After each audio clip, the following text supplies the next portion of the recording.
Қайырлы таң көрермен. Демалысты ойдағыдай өткізіп, жаңа мақсатты жоспарлап қойған боларсыздар. Дүйсенбі сәтті басталсын. Есенсіздер ме қымбатты көрермен, күннің көзі күлімдеп тұр. Бұл кезде ерте тұрудың да пайдасы көп. Сондықтан атқан таң арайлы болсын, оянайық.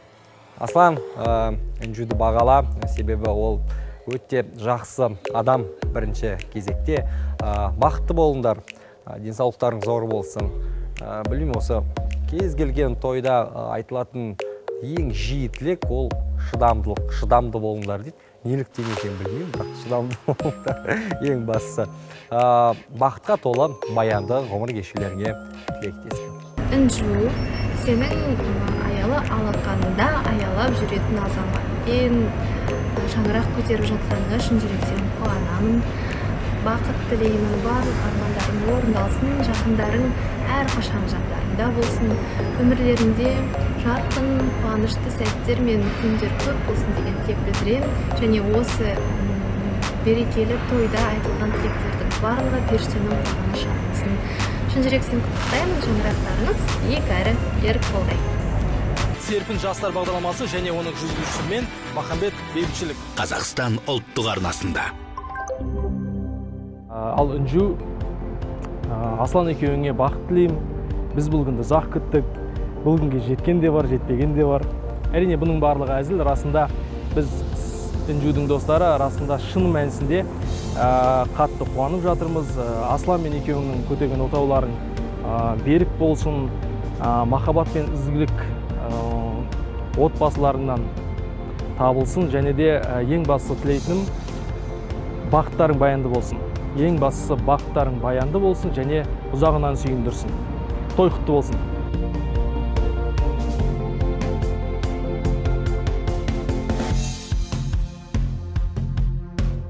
Ежу, ұзату той құтты болсын. Поздравляю тебя, желаю всего наилучшего, много-много детей. Будь счастлива. С уважением, Куралай Нұрғадилова. Ассалаумағалейкум, ардақты телегөрермендер. Тікелей эфирде жаңалықтар, студияда Әнуарбек Жәлел. Аслан, Үнжу, мына көтеріп жатқан шаңырақтарың биік болсын. Болашақта еліміздің бір үлгі тұтар отбасы болуға тілектеспін. Денсаулықтарың мықты, жақындарың аман. Бақытты болыңдар.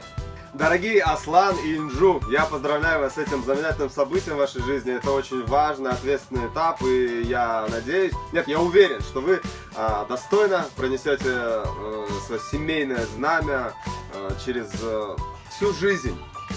С Асланом, к сожалению, не знаком, не довелось познакомиться. Инжу знаю прекрасно и не сомневаюсь в том, что Аслан замечательный, уверенный в себе, щедрый, добрый мужчина, потому что Инжу плохого бы себе человека в спутнике не выбрала. Вам с Асланом хочется пожелать бесконечной любви, уважения друг к другу, ну и, конечно же, взаимопонимания. Цените, любите и берегите друг друга.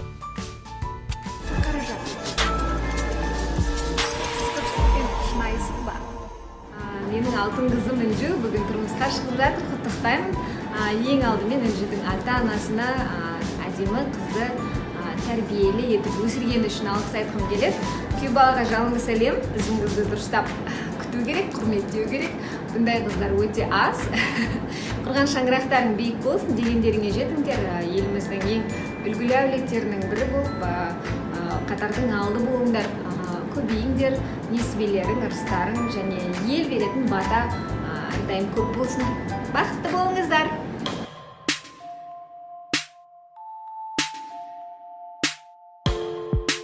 Қателеспесем, 5 жыл бұрын Қазақстан ұлттық арнасына енді жұмысқа келген кезде, ол кезде бүгін жексенбі деген жексенбілік таңертеңгілік бағдарлама болатын. Сол жерде әріптес болдық. Үнжу біраз нәрсе үйретті шыны керек. Өйткені себебі сюжет жасауды енді үйреніп жүрдім ол кезде. Енді келген телевидениеға қадам басқан кезім. Ең алғашқы.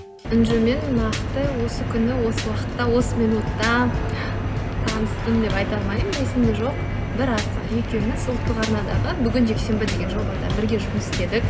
Ол кезде ол алдыңғы қатарлы ең мықты редакторлардың бірі.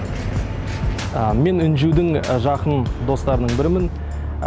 Біз Үнжу екеуміз 2011 жылы танысқан болатынбыз. Ол кезде хабар телеарнасы үшін кім боламын және де өзге де жастар бағдарламасын бірге дайындап жұмыс істеген болатын. Содан бері екеуміздің достығымыз, шығармашылық бірлестігіміз үзілген емес. Мы с Инжу друзья уже, наверное, лет 10, если не больше. Вместе работали на радиостанции «Тандем» в городе Актубе. Сейчас по сей день мы поддерживаем общение, нашу дружбу. Когда получается, видимся. К сожалению, не так часто получается, но все же мы дружим и общаемся.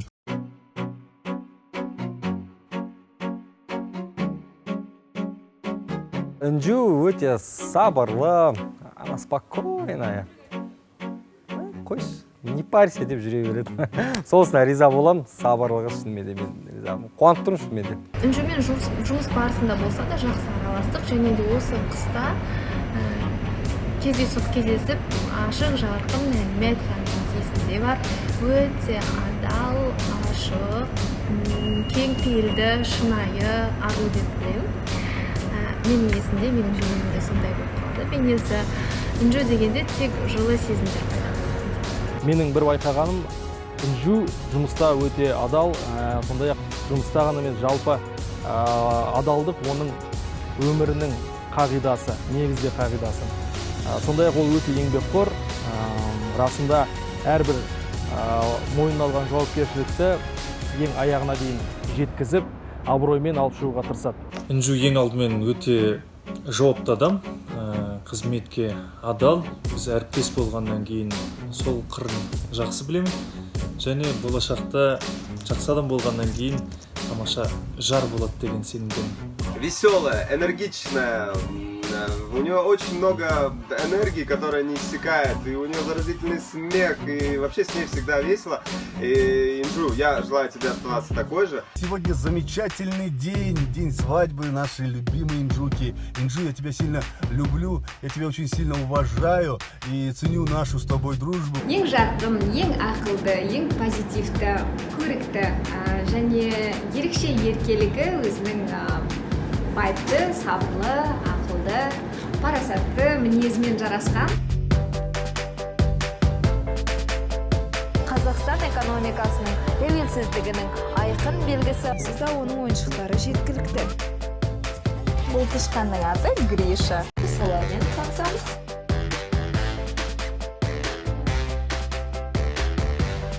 Зақымдарды басатын қасиеті бар.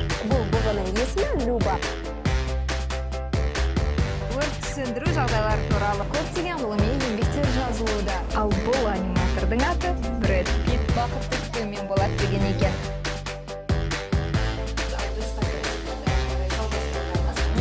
Өте дәмді. Өйткені армандар орындалуы керек. Мен сізге бір-екі сұрақ қояйын деп едім. Жақсылықтың түні болғай. Қадірлі тойға жиналған тойшыл қауым, әулеттеріңізде болып жатқан қуанышпен шын жүректен құттықтаймын. Қымбатты Үнжу, өзіңмен ең алғаш рет Алматы шаһарына жоғарғы оқу орнына түскенде танысып едім. Өте мейірімді, ақ көңіл, жүрегі таза, көңілі кең, қазақ қызынатан барлық қасиет бойыңа біткен әсем жансың. Знаешь, Аслану очень повезло. Сенің сыртқы және ішкі болмысындағы барлық кереметтілікті байқаған нағыз азамат екен. Аслан, Үнжу, отбасылық өмірге басқан қадамдарың оңынан болсын. Сендерге бақыт, таусылмайтын байлық, мәңгілік махаббат тілеймін. Қазақта керемет сөз бар. Үйге еркек кірсе жылу келеді, әйел кірсе жарық келеді, бала кірсе бақыт келеді дейді. Жарығы мен жылуы астасқан өмірлеріңізге сәби бақыты ұяласын деп тілеймін. Мәскеу төрінен жалынды сәлем. Үнжу, сені бүгінгі қуанышты күніңмен шын жүректен құттықтаймын. Алладан саған барлық жақсылық атаулыны тілеймін. Барған жеріңе тастай батып судайсың. Тойыңа келе алмасақ та саған міне сонау Балқаштан құттықтау лебізімізді жіберіп отырмыз. Бірақ күнде қуантып қосананы, сыңсу айтып Үнжу қыздың босағаны. Әлпештеген Мұрат ағамның қара қызбен ақ келін боп аттадың босағаны. Ата-енеңді құрметте отағасын, берік қылып барған үйдің босағасын. ақ ниетпен от қамай тамызған соң шаңырақтың шаттығы от алмасын дей отырып саған шын жүректен бақыт тілеймін. Бақытты бол, ақ құрбым. Мен өзім жеке басым Үнжуді 2009 жылдан бері танимын. Міне содан бері 10 жыл өтіпті. Оны қайдан танимын десеңіздер, біз Қазақ ұлттық университетінде Әл-Фараби атындағы журфакта бір группада оқығам. Сондықтан Үнжу менің туған группаласым. Үнжу туралы айтқан кезде тек қана оның жақсы қасиеттері ғана еске түседі. Жалпы бір адамдар болады өзі айналасын бір мерекеге бөлеп, әрдайым позитив, әрдайым энергия, жан-жағын күлкі думанға бөліп жүретін жандардың бірі осы Үнжу. Атына заты сай, өзі сондай нәзік, былайша айтқанда ибалы қыз. Қазақта жақсы сөз бар ғой, үйлену оңай, үй болу қиын дейді. Жалпы оның бәрі тек қана екеуінің шынайы махаббаттарыңа, сезімдеріңе байланысты. Сондықтан тек қана сендерге бақыт тілеймін, бір-біріңді әрдайым аялап өтіңдер. Ана бақытын тілеймін мен саған, әйел бақытын тілеймін. Өзіңнің сенен өрбіген ұрпақ өзің секілді өнегелі, сондай тәрбиелі болатынына мен сенімдімін. Тек қана бақыт тілеймін, тойларыңа бармады деп ренжімейсіңдер. Шын жүректен қай жерде жүрсем де мен сендерге тілектеспін. Тойларың құтты болсын. Қазақ ұлттық университеті Әл-Фараби атындағы журналистика факультетінде Үнжумен бірге оқыған курстастарымыз. Бұл қуанышты хабарды естіп өте қатты қуанып жатырмыз. Үнжу сенім тауып жатыр екен. Енді бір өкініштісі, шыны керек тойға бара алмай жатырмыз, қауіпті жұмыс. Бірақ осы видео сәлемдеме арқылы қуанышымызды жеткізгіміз келіп отыр. Айта кетерлігі, Үнжу біздің топ басшымыз болған, старостамыз болған өте белсенді қыз. Түрлі қоғамдық жұмыстарға көп араласатын және алғашқылардың бірі болып, өзінің осы кәсіби жұмысында алғашқылардың бірі болып бастап кетті. Кәсіби журналист. Сонымен қатар арамыздан ең алғашқылардың бірі болып 20 жасында небәрі журналистер одағына мүше болды. Енді құрметті ағайындар, тойларыңыз құтты болсын. Шыны керек қатты қуанып жүрміз. Үнжу бақытты бол, адал жар бол, керемет ана боларыңа сенімдіміз. Көріскенше амандықта, жүздесе берейік, тойларыңыз тағы да құтты болсын. Алматы арнасында Ақшам алаңы бағдарламасының жүргізушісі Асқарбек Қазанғап. Кешкі жаңалықтар бөлім жүргізушісі Әйгерім Ердәулет. Бүгін біздің екеуміздің группаласымыз Үнжу қызымыз тұрмысқа шыққалы жатыр екен. Асқарбек, естуің бар ма? Естіп жатырмыз, қуанып жатырмыз. Күйеу бала Аслан атты жігіт дейді, барған жеріне тастай бітіп судай сіңсін. Енді олдан бөлек қыздың қылығы құрбысы саған таныс болар, өзің айтып кетсең, жақсылығын. Үнжу, енді біз қанша дегенмен 4 жыл бірге оқыдық қой. Жалпы бірге оқыған қыз жігіттердің ішінде Үнжу шыны керек өте ерекше қыз болатын. Жалпы өмірге тік қарайтын қыз болатын.